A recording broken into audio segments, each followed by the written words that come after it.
Okay, so this is one of those topics that not a lot of people like to talk about because it's kind of controversial, actually very controversial, and people are scared of the criticism that they might receive or just being judged by other people for having their own opinion. And I used to be one of those people. I was definitely scared to talk about my views on God, my views on religion, my views on spirituality, and how they can all coexist. And now I don't care. I don't care anymore. I'm gonna just speak my truth. You guys know that. Like, I am here to speak my truth. I'm never gonna pretend to believe something just to appease certain people. If you guys want to dislike the video, unsubscribe, I really don't care. You know what I'm saying? I want people to subscribe to me because they accept me for who I am. So if you can't accept my ideals and you can't agree to disagree, then, peace. Like, I'm not really tripping about that. No love lost. But basically, in this video, I really want to explain my views on God, my views on spirituality and religion, and why I believe they can coexist harmoniously. Now, just a disclaimer, even though I am speaking my truth, I'm not trying to invalidate your truth. And you'll see what I mean as I go on in the video. I believe that everyone is entitled to their own opinion, their own beliefs, and it's just as true as you believe it to be. But anyways, I'm gonna just go ahead and start back in preschool. Okay, this is where my introduction to religion was. Now, in preschool, I lived in Louisiana. And in Louisiana, they have this school called Calvary Baptist. I don't know if they still have it anymore. But when I was in preschool, that was the preschool that I went to. Now, why my parents enrolled me into that school, I have absolutely no idea. Neither of them are religious, and they put me into a Baptist school at 4 years old.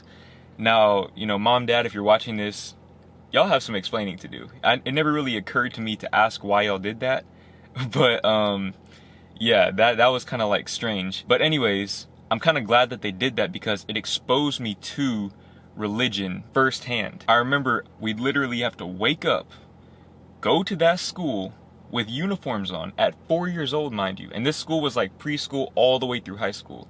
But I was in preschool, so they had us writing in cursive, wearing uniforms, and singing like religious songs at 4 years old. Now, at the time, it's just, okay, we're just singing these songs. I don't really know like what's going on.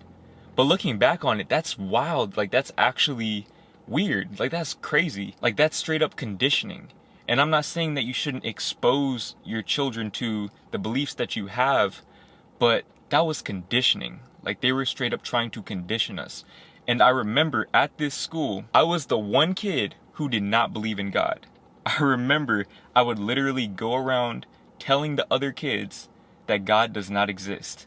Now, obviously, this was just me being rebellious. I felt like I didn't really want to be like them. That's just how I was as a kid. I was very rebellious. I was kind of like on my own wavelength. But they would all like get on me about that. Like, all the other kids would kind of like, make fun of me and tell me like I was going to hell. And it wasn't like a serious like bullying thing, but it was kind of like a back and forth exchange that we would have, where I would tell them God doesn't exist, and they would tell me, oh, you're going to hell. You're going to hell. And like I said, we were 4 years old. Okay, so this is crazy for us to even have these ideas in our head at the time. They should not know to tell me that I'm going to hell. And I shouldn't know to tell them that God doesn't exist. At 4 years old, we should be thinking about coloring or like playing. Like, we shouldn't be thinking about such heavy topics yet because our brains aren't developed. We're not old enough and wise enough to really think for ourselves yet. So we can only accept the ideas that are given to us by adults. And like I said, that school conditioned people, and this is in the South, so religion is very big. Even where I live now, I live in Texas. Most of the people that I know are religious. And like I said, to each his own. I'm not really like judging anybody who goes to church. I believe that everyone should have the freedom to believe in what they want to believe. But I feel like at 4 years old, that's just not right. It's just not right in my opinion, personally. You may completely disagree with me, but I don't care. I don't see how that is ethical. But anyways, like I said, that was kind of weird because I did not grow up in a religious household. Neither my parents nor my older sister were religious. None of them ever gave me or fed me religious ideals. I would say my mom and my sister leaned more towards the agnostic side, whereas my dad was more spiritual, like traditionally spiritual. And that was my introduction to spirituality. It was my dad.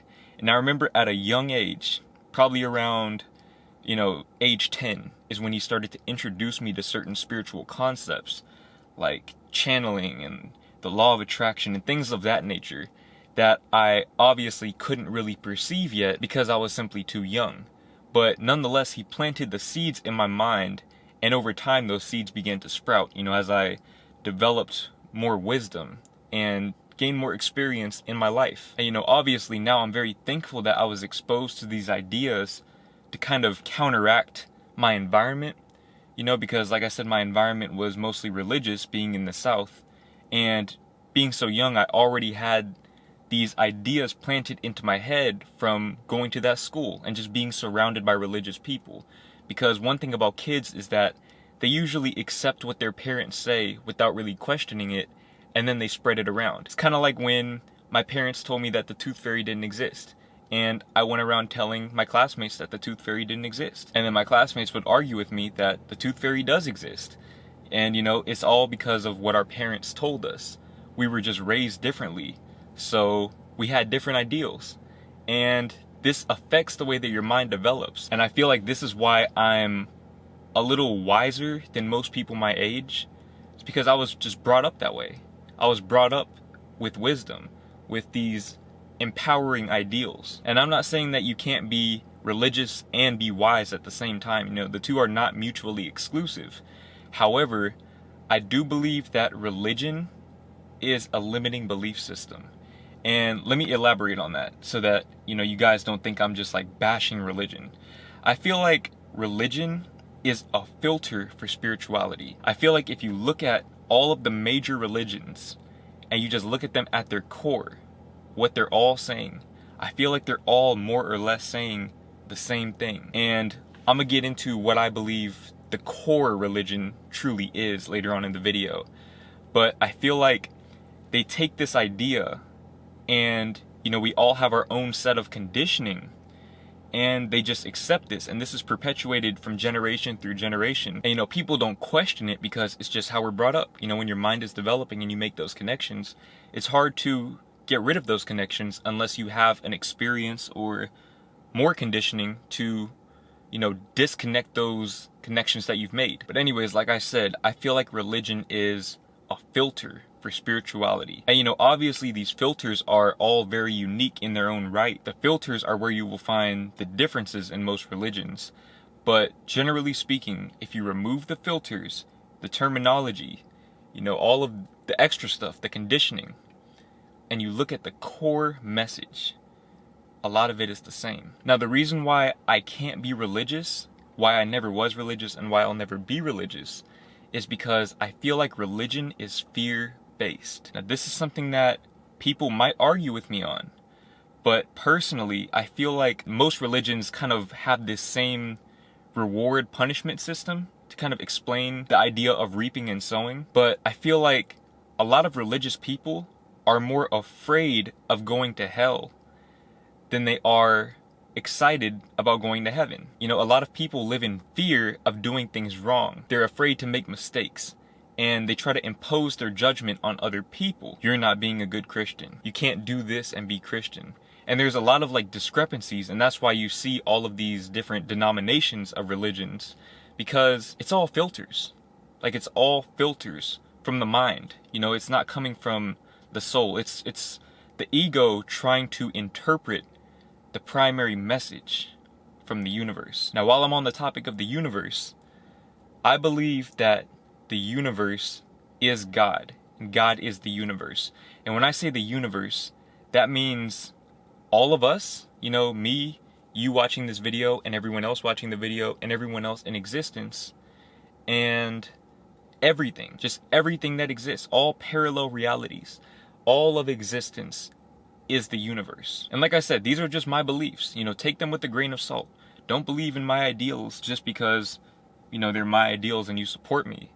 Believe them if you feel like they're true to you. I'm just planting the seed in your mind. Maybe one day you might have an experience that will help you see what I truly see in life. Anyways, I believe that everything is God.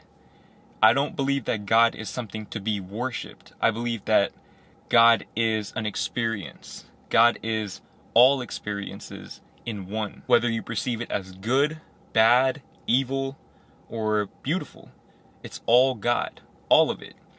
And the primary characteristic of God, the main trait that makes God or the universe what it is an unwavering sense of unconditional love for all of itself. And the proof of that is existence. The fact that you exist means that you are loved unconditionally by the universe or by God, however you want to put it. I feel like these same principles can be applied within the scope of religion. But like I said, I just feel like it's the fear that prevents me from really truly believing in religion. It's the filters.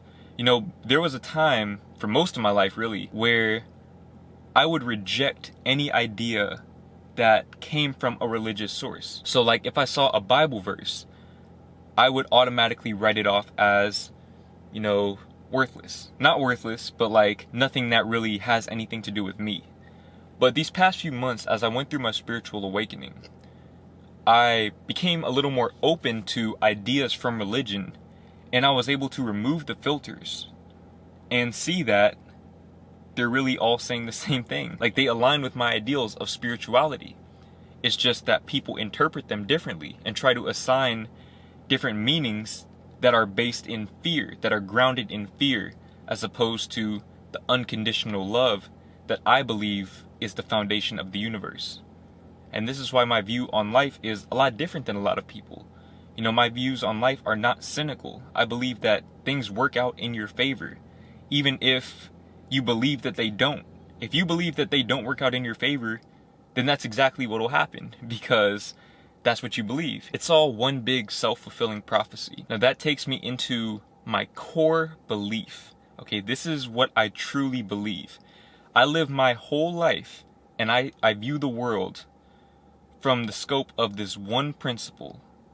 And I've said it before in multiple videos. I even made it a caption on one of my pictures on Instagram. But that is, the belief in your truth is the truth in your belief. Now I feel like that statement kind of goes over a lot of people's heads when I say it. On the surface, it just looks like, wordplay. Like I'm just playing with words and it's just kind of deep. No, you gotta really think about what I'm saying. It's basically the law of attraction put into a statement. If you believe something strongly enough, then that belief will come true. And because that belief comes true, you believe in it even more. And that's why I said if you want to change your beliefs and find that true empowerment and get away from the fear-based ideologies, you have to uncondition your mind. And that's not always easy to do, so a lot of people don't want to do that. But I promise you, this ideal that I believe in, and I mean this in the most modest way possible. I'm not saying this to say that I'm better or my beliefs are better, but I feel like this is the all-encompassing belief. This belief, the belief in your truth is the truth in your beliefs, is not only the most empowering belief that you can have, but it makes room for every belief. Okay, this is why I believe that religion is true. I believe that all religion actually is true. Christianity, it's true, it's real. Okay, all of this stuff is true because the belief in your truth is the truth in your belief. Say, for example, if you believe in miracles, miracles happen. This is why different people from different religions are able to have these experiences. Those experiences are real. These experiences are very real, but not everyone has the same truth. Okay, you have to examine what your true beliefs are subconsciously. It's not just in the conscious mind what you think you believe. It's what you subconsciously believe that determines 95% of the actions that you take in your life. Like I said, it's all one big self-fulfilling prophecy. It's just law of attraction. The law of attraction is my belief. I believe that whatever you believe to be true, that's what's true. And that's why I'll never tell somebody that they're wrong. Nobody's wrong. If you believe something about, religion or about just anything in the world, that belief is true to you. It's true to you because you believe it. And your experiences will reflect that. The universe will give you more chances to fortify your beliefs in that ideal. Like I always say, as within, so without. If you change your internal beliefs, the outer world will change to reflect that. Not the other way around. But if you believe it's the other way around, if you believe that you are a victim of the universe, that's exactly what will happen. You'll become a victim of the universe. The key is, however, you are in a self-imposed prison and the door is never locked. You can leave that prison whenever you want to, but it's up to you to leave. I'm telling you right now that the door is not locked. You can walk out of that prison today, but it's up to you to make that decision.